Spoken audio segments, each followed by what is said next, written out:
Tim and I met in an English literature class our junior year of college, and we've been together the 10 years since.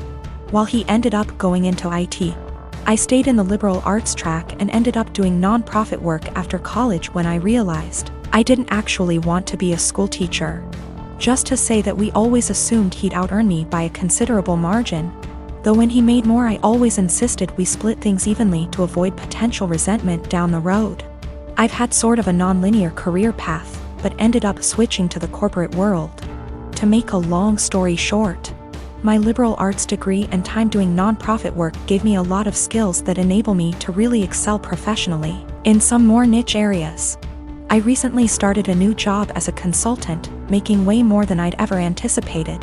When I got the offer, I told Tim that the pay was amazing, but he didn't ask about the actual amount, and I didn't want to be braggy about it, especially since I was fairly sure it was above his current income. Well, we just put in an application for a new place, and in the process of having to submit our pay stubs, it's become obvious that I make roughly 30% more than he does now. I expected him to think that was cool, since he's a feminist and has always been super supportive of my career. But instead he started to make increasingly harsh jabs about how I cheated the system to get where I am. That no English Lit major makes more than a cybersecurity professional without cheating somehow. His major point is that I got my first job out of nepotism, which set me up to trample more qualified people who didn't have the same advantages. It's true that I got my first post-college job after being referred by a sorority sister, but it was for non-profit work making $22K /year, not exactly at somebody's daddy's firm. He also points out that at my first corporate job, I snagged a big promotion after volunteering to take on starting up the company's diversity /equity /inclusion program, and I'll admit that were I a white man, it's highly unlikely I would have been able to be the face of the eventually high-profile diversity program. Tim also notes that I was awarded a small college scholarship for being a promising female writer, when no such scholarship existed for males. But all that said, I still don't feel like I cheated the system, and it makes me angry to listen to him joke about it. Especially since I grew up blue-collar and worked full-time while going to school full-time to afford my degree.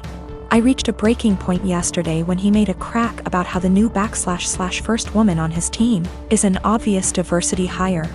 I told him that his jokes about women cheating the system to get ahead aren't funny or guy talk ribbing, as he says. They make him sound like an insecure little boy.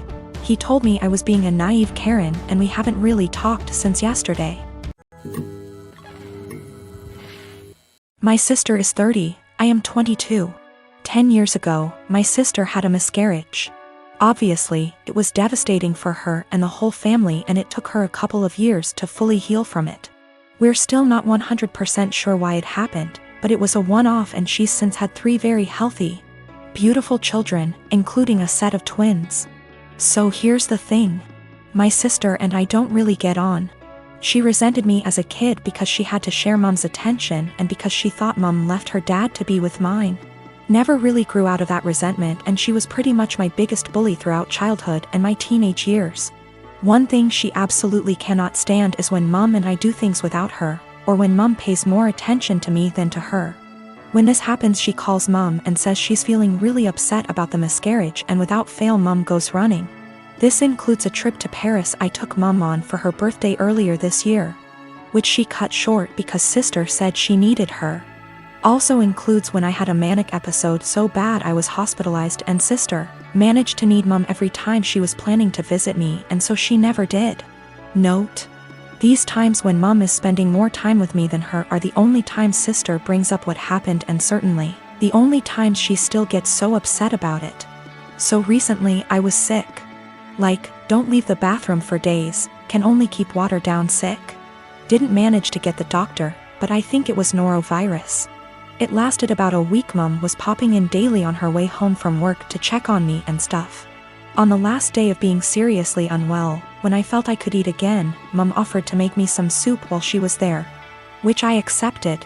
She was halfway through making it when sister called her saying she was upset about the miscarriage, and she told me I'd have to finish it myself because she had to go. I didn't say anything to Mom, and I finished making the soup. But I sent my sister a text saying she really needs to stop bringing it up for attention because she can't bear me getting some instead. I guess she told mom and her dad because I'm hearing from all sides what a horrible, insensitive, selfish bastard I am, and how dare I say that to her. I understand she may still be traumatized. I just think it's really weird how that trauma solely manifests whenever I'm getting attention and she isn't. My husband and I don't want kids. My mother-in-law is big into family in the traditional sense. She has been pushy with us about having kids since we got married. Literally the week after we got engaged, she started asking. My husband has always changed the subject, and has even told her that it's really none of her business. Every time we see her, she asks. Everything we do is built around the idea of us having kids. 3 years into our marriage, my husband said we might not even have kids and mother-in-law would not hear it. At year 4, husband had a vasectomy and I had a tubal. So this weekend we were all at their home enjoying some barbecue and drinks and everything. When I get up to grab a beer, my mother-in-law asks me if maybe I should drink water instead, because wink wink nudge nudge. You never know. I was annoyed by this and said, there's really no chance. MIL, all wide grin, said, oh come on. It's time for you two to finally get serious. Put down the beer and tell us when we can finally expect you two to finally make your family official. I said we've been official for about 5 years now, MIL, and drink the beer. Husband laughs with me. Mother-in-law gets more annoyed and says, you won't be real, last names, until you bless us with babies. Husband repeated. After about 15 minutes of the usual comments, I finally snapped and said, husband got snipped. I had my tubes tied. We're not having kids. You need to stop bringing it up. Period. Well, I thought I started WWII. She started crying and stormed off. Family looked at us with disgust and stormed off to comfort her. We left. Party kinda ended. The social media bullshit started shortly after. Vague posts, links about how motherhood is a woman's greatest calling, listicles about how unhappy childless women are, etc. Some meme about how I guess I wasn't a good enough mother and won't be graduating to grandmother. It's obnoxious to the point that I just muted all of them. My mother-in-law finally called me this morning and told me that she was willing to put this all behind us if husband and I came over, and listened to her reasons that we really need to have kids. I told her no, that we are tired of her pushing this on us, and then she said, you two aren't prepared to be real, last name S. I'd like a refund for what we paid for the wedding. It wasn't that much. It was like $400 for the rehearsal dinner. I hung up on her. When recounting this to my friends, a few of them said that I was the asshole here for dropping it like that. But I don't think she was ever going to drop it if I didn't finally make a serious, direct comment about it. I am a hiring manager at a tech company and I was hiring for summer internships a little while ago. We had a guy, about 19 years old, applying for a summer internship between his freshman and sophomore years of college. It was a virtual interview over Zoom because of COVID. A minute or two in, when I was introducing myself, his mom came in and introduced herself and started talking about her son's work ethic. I thought it was a little strange. I said something polite about wanting to hear from him. She just didn't get the hint and kept coming into camera frame during the interview and interrupting her son to answer questions for him. I asked a few technical questions which he seemed to answer well and then cut the interview fairly short. I thought that was all over and done with until I'd gotten an email from a woman, a month later, asking about her son's application. She seemed offended he hadn't gotten an acceptance or rejection. It bothered me. I felt bad for the kid honestly. Way back when I was a teenager, my mom used to pull the same shit. But luckily she only did that when I was 15 and working for a day camp. Not when I was an adult applying for engineering jobs. But I felt like this poor kid was getting his chances ruined because his mom wasn't giving him the chance to apply on his own. I sent an email back saying I was not at liberty to send information about an application to anybody but the applicant. I also asked HR to send an email to the kid saying sorry, but we were not making him an offer. It is something we usually do, but his rejection email must have slipped through the cracks with all the COVID craziness.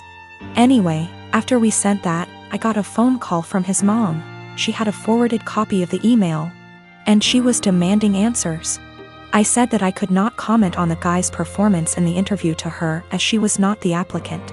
If he wanted to reach out to me, I was happy to give him some feedback.